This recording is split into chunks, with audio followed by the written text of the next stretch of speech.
אוקיי, אז מה מצב חברים? כאן ACS גיימר, ובעצם היום בא אליכם עם סרטון כזה. אם אתם מכירים את הדבר הזה, את הטרנד החדש שביוטיוב, כל יוטיוב מוסף בחרטה הזה, אתם מתרגמים שיר באנגלית ושולחים אותו לחברים, אפילו שיר בעברית, ואתם שולחים אותו לחברים בוואטסאפ או בכל הודעה, ומסתלבטים עליהם. אז אני עשיתי את זה לחבר שלי, כן, יצא קצר, כמו מטומטם לא מחק את השיחות הקודמות, אז אני הסתרתי אותם ולא כל כך הלך משהו, אבל היה מצחיק.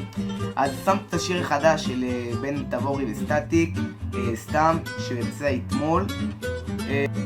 אני מקווה שתהנו מהסרטון, היה מצחיק אחוז שרמוטה. הסרטון היה קצת קצר כי הוא פשוט התחיל לקלל והוא לא יודע, אז כן, מקווה מאוד שתהנו. שכחתי להגיד שאם נגיע ל-40 לייקים, אני אעשה עוד סרטון כזה שמותח את אבא שלי.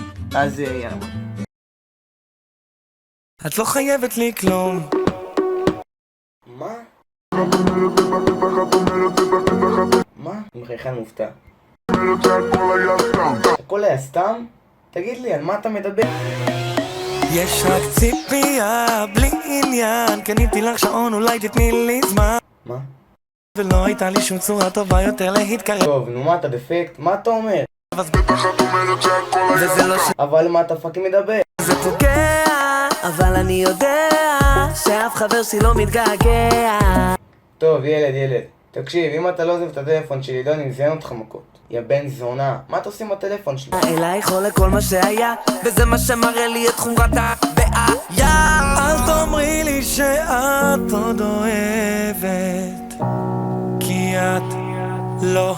אוי, הטמטום, זדיין. את לא חייבת לי כלום, גם אם בחרת לעזוב ולקום. תקשיב טוב, יא חתיכת זונה, הטלפון של עידו, אתה מת. אני אומר לך, אמא שלך עליי, יא בן זונה, עם שני זין. אופק, יא אח. זה עידו, וזה המתיחה. אני חושב שבן תבורי וסטטיק, סתם. כן, אז מקווה מאוד שנהנתם מהסרטון הזה של היום. תפרגנו בלייק וסאב, תצפו כמה שיותר, למה אם לא נמרדים אתכם. מעלים, סליחה. סתם, יאללה, מקווה מאוד שנהנתם, יאללה ביי.